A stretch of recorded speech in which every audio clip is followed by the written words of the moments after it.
கடவுள நம்புறது அப்படிங்கிறது வேற. அதே சமயம் கடவுள்கிட்ட நம்ம ஃபுல்லா சரண்டர் ஆகுறது அப்படிங்கிறது வேற.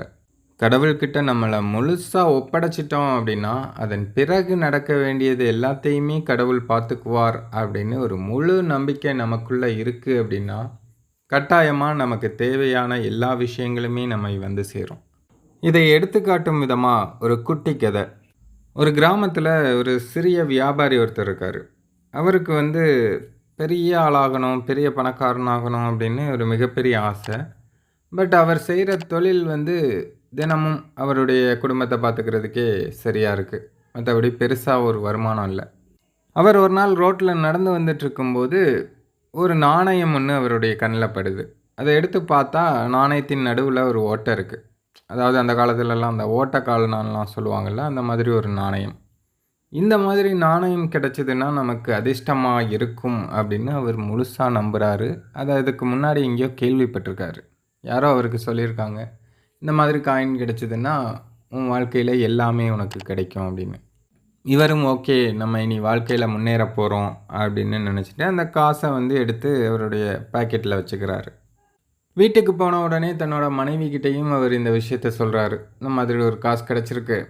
இது வந்து ஒரு மிகப்பெரிய அதிர்ஷ்டமான காசு. அதனால இத பத்திரமா வச்சுக்கணும் அப்படின்னு சொல்லி, அவர் வந்து சட்டைய கழட்டி ஆங்கர்ல மாட்டிட்டு, தினசரி என்ன பண்றாருன்னா, அந்த காசு இருக்கா இருக்கா அப்படின்னு அந்த பாக்கெட்ட தொட்டு தொட்டு பார்க்குறாரு. இந்த மாதிரியே பல வருடங்கள் ஓடிருது. அவருக்கும் சமூகத்துல ஒரு மிகப்பெரிய அந்தஸ்து கிடைக்குது. ஒரு மிகப்பெரிய பணக்காரனா மாறுறாரு. அவருடைய இந்த முன்னேற்றத்திற்கு முக்கிய காரணம் இல்ல, முழு காரணமே அந்த நாணயம் தான் அப்படின்னு அவர் முழுசா நம்புனாரு. சரி, இவ்வளவு பெரிய பணக்காரன் ஆயிட்டோம். அந்த நாணயம் வந்து நமக்கு இவ்வளவு உதவி பண்ணியிருக்கு. அது எப்படி இருக்குன்னு பார்க்கணும். அதாவது ரொம்ப நாளா தொட்டு தொட்டே பார்த்துட்டு இருந்திருக்காரு, வெளிய எடுத்து பார்க்காம. சரி, இன்னைக்கு வெளிய எடுத்து பார்க்கணும் அப்படின்னு சொல்லி, அந்த பாக்கெட்ல இருந்து அந்த நாணயத்த வெளிய எடுத்து பார்க்குறாரு. அவருக்கு ஒரே அதிர்ச்சி. என்னன்னா, அங்க வேற ஒரு நாணயம் இருக்கு. அந்த ஓட்ட நாணயம் இல்ல. உடனே தனது மனைவிய கூப்பிட்டு கேட்குறாரு. "நான் வச்சிருந்த நாணயத்த எங்க? இது என்ன வேற நாணயமா இருக்கு?" அப்படின்னு அவர் வந்து கேட்கும்போது, அவங்க மனைவி வந்து தயங்கிட்டே சொல்றாங்க. "இல்லைங்க, நான் வந்து அந்த துணிய எடுத்துட்டு போனேன் துவைக்கிறதுக்கு. அப்ப நீங்க அதுக்குள்ள காசு வச்சிருக்கீங்கன்னு தெர்ல. ஆத்துல வந்து துவைக்கும்போது அந்த காசு எங்கேயோ விழுந்துருச்சு. நானும் தேடி பார்த்தேன், கிடைக்கல. நீங்க இது தெரிஞ்சா வருத்தப்படுவீங்களேன்னு, நான் தான் வேற காச அந்த பாக்கெட்ல போட்டு வச்சேன்." அப்படின்னு சொல்லி அவங்க மனைவி சொல்லியிருக்காங்க. "இது எப்ப நடந்தது?" அப்படின்னு கேட்டிருக்காரு. "இது நீங்க அந்த காச எடுத்துட்டு வந்து ஒரு 2, 3 நாள்லயே நடந்துருச்சுங்க." அப்படின்னு அவங்க மனைவி சொல்லியிருக்காங்க. ஸோ இதன் மூலமா என்ன தெரியுது அப்படின்னா, அந்த நாணயத்தால தான் இவருக்கு வந்து அதிர்ஷ்டம் வந்திருக்கு அப்படிங்கிறது உண்மை கிடையாது. அவருடைய நம்பிக்கை, அவர் வந்து அந்த அளவுக்கு அந்த நாணயத்த நம்புனதுனால இவருக்கு வந்து அந்த முன்னேற்றம் வந்திருக்கு.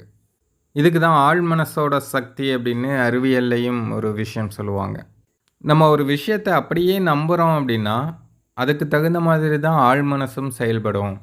நமக்கு இந்த நாணயம் கிடைச்சிருச்சு, இது அதிர்ஷ்டமான நாணயம். இனி நம்ம வாழ்க்கையில முன்னேறிறலாம், பணக்காரராயிரலாம் அப்படின்னு நம்ம நம்பும்போது, அதாவது உறுதியா நம்பும்போது, அந்த ஆழ் மனசும் அதற்கான வேலைகள செய்ய ஆரம்பிக்கும்.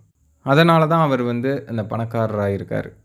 இதே போல தான் கடவுள நம்புறதுலயும் வந்து சில பேர் அவங்கள கடவுள்கிட்ட அப்படியே ஒப்படைச்சிடுறாங்க. அப்படியே ஒப்படைச்சவங்க எல்லாத்துக்குமே பார்த்தீங்கன்னா, அவங்களுக்கு என்ன தேவையோ அது வந்து கிடைக்கும்.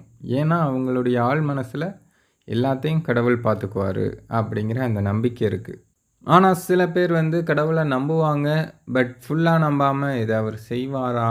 மாட்டாரா? அப்படின்னு அந்த ஒரு தயக்கத்திலேயே, ஒரு சந்தேகத்திலேயே இருந்தாங்க அப்படின்னா, அவங்களுடைய ஆழ் மனசும் அதுக்கு தகுந்த மாதிரி தான் வேலை செய்யும். அது நடக்கும் அல்லது நடக்காமலும் போகும். அதனால எப்பவுமே கடவுள நம்புறீங்கன்னா முழுமனதா நம்புங்க. கண்டிப்பா எல்லோருடைய வாழ்க்கையிலும் உங்களுக்கு தேவையான அனைத்தும் கட்டாயம் கிடைக்கும்.